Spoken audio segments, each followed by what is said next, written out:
Desain Istana Garuda IKN belakangan kembali menuai sorotan di media sosial. Lalu apa kata perancang Istana Garuda IKN? Bergabung siang hari ini di CNN Indonesia Connected Nyoman Warta. Selamat siang Pak Nyoman, bisa mendengar kembali suara saya Pak Nyoman ya? Ya, bagus. Oke, aman. Baik, Pak Nyoman, sekali lagi boleh ditanggapi bagaimana seorang Nyoman Warta merespons kritikan di luar sana terkait dengan desain Istana Garuda yang katanya tidak sesuai dengan awal, kemudian mirip dengan karakter animasi, dan lain sebagainya di luar sana. Ya begini, saya lihat juga tuh ada gambar gini. Dulu kita studi mengenai Istana Garuda ini sampai 8 kali. Ya, kita buat modelnya dan sebagainya.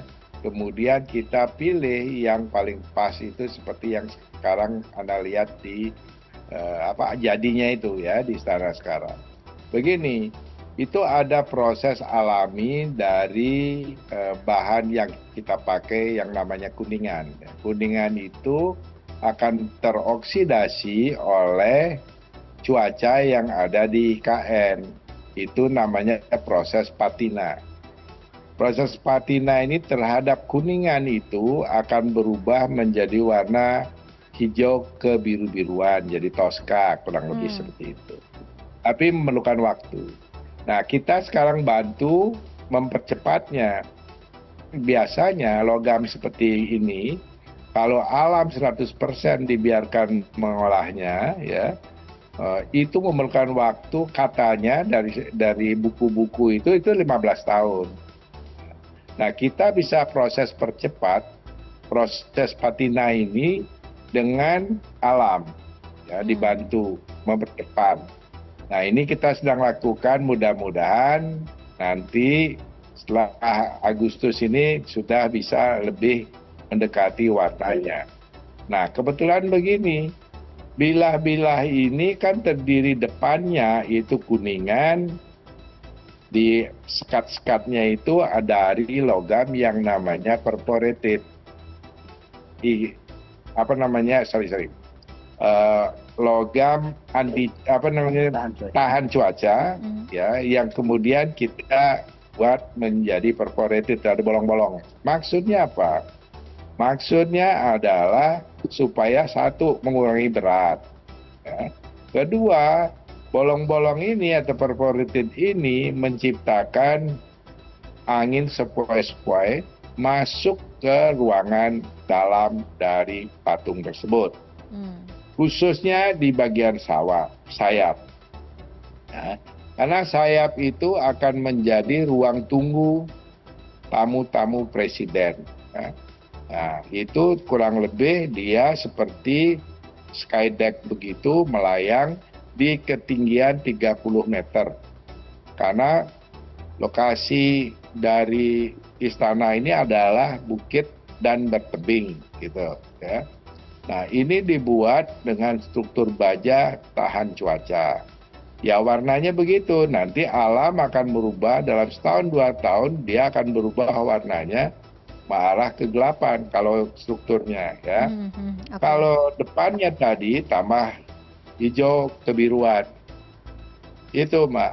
Oke. Jadi ini intinya semua itu tidak instan, harus ada prosesnya tadi seperti Pak Nyoman jelaskan. Jadi untuk warganet yang hobinya mengkritik, itu tadi penjelasan dari Pak Nyoman. Pak Nyoman juga sudah punya pengalaman mendesain, salah satunya Mahakarya adalah GWK, kemudian sekarang Istana Garuda. Jadi orang-orang di media sosial bilang kalau sekarang hasil end resultnya tidak sesuai dengan yang awal, atau misalkan kok begini kok begitu gitu. Jadi Pak Nyoman yang harus tanggung jawab. Apa komentar Anda? Loh iya, semua pekerjaan itu harus dipertanggungjawabkan ya. Jadi kita tuh mengajukan model, kan saya lihat itu banyak desain yang awal-awal itu yang diperbandingkan, ya tidak bisa. Itu tidak dipakai 8 kali model. Nah, ini yang terpakai yang terakhir. Begini, bagian-bagian ujung-ujung sayap itu saya buat transparan karena saya memanfaatkan alam. Pada sore hari di mana mulai matahari terbenam, cahaya itu masuk dan indah luar biasa ya, di sayap itu nembus transparan gitu. Nah, mereka kan ngerti maksud dan tujuannya. Market kecil dan besar ya beda. beda gitu loh. Oke. Ya ini banyak. Begitu juga dengan pertanyaan mengapa posisi kepala Garuda, kemudian bentuk sayap atau kepakan sayap, kemudian postur dari tubuh Garuda itu sendiri, kok katanya beda dengan ketika Pak Nyoman pas awal-awal sekitaran berapa 3 tahun yang lalu kalau saya tidak salah, iya kan menang Ya itu sayembara itu. nggak kepake itu. Ah, Nggak kepake. Saya bilangnya 8 kali kita menggali ide-ide mana yang bisa kita pergunakan. Karena ingat, ini Garuda ini dalamnya adalah kantor presiden. Kantor presiden itu penuh dengan persyaratan, ya. Persyaratannya apa? Masalah keamanan, masalah betonnya harus tahan blast gitu ya, terus kaca tahan peluru, yang tadinya terbuka tidak boleh, macam-macam ya. Oke. Ini harus dipahami. Ini Oke. kita tidak sama dengan membuat hotel atau membuat rumah. Jadi ada atur, makanya melibatkan banyak sekali ahli-ahli. Misalnya gini, di sana waktu kita bor tes tanahnya kita jumpai clay shale. Clay shale ini kalau kena air dia akan berubah karakternya menjadi lembek. Nah, kalau ini ditumpangi dengan bangunan berat, dia bisa ambruk atau sliding gitu. Nah, ini melibatkan ada ahli struktur yang menghitungnya, memang saya yang mendesainnya. Ya, saya yang mendesainnya. Tapi untuk kebenarannya itu kan harus dihitung oleh ahli-ahli, profesor, doktor yang ahli-ahli lah, itu bukan saya, kalian saya, tapi saya mendesain itu. Jadi kerja ini tidak bisa dikerjakan sendiri. Misalnya gini, ada juga kita harus studi, ya, studi apa mengenai thermal dalam gedung.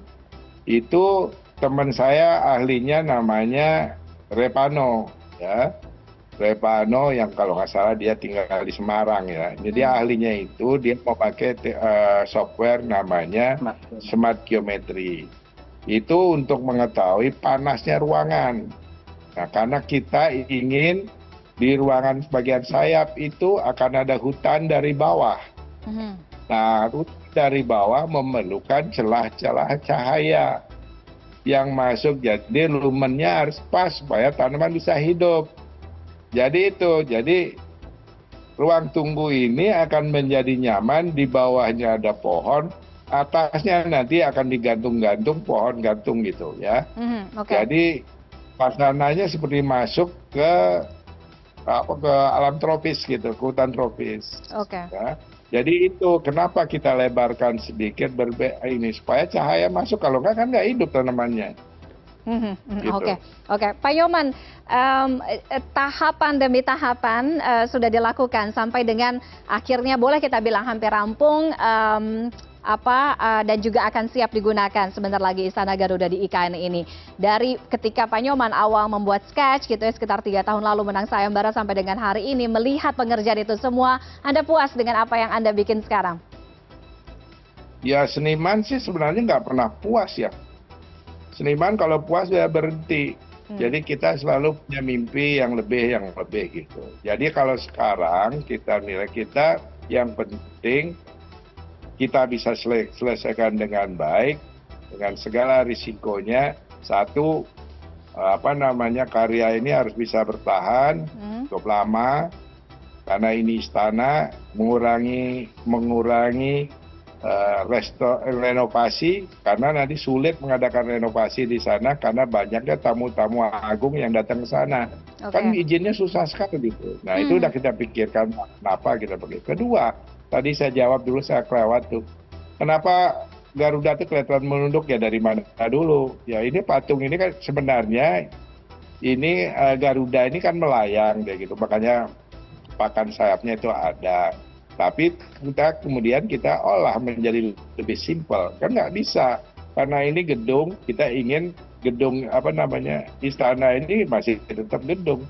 Nah, kepalanya menunduk itu, kalau Anda elang terbang itu itu kan dia untuk siaga itu kepalanya lihat ke bawah itu ke depan, benar nggak? Coba aja lihat nanti.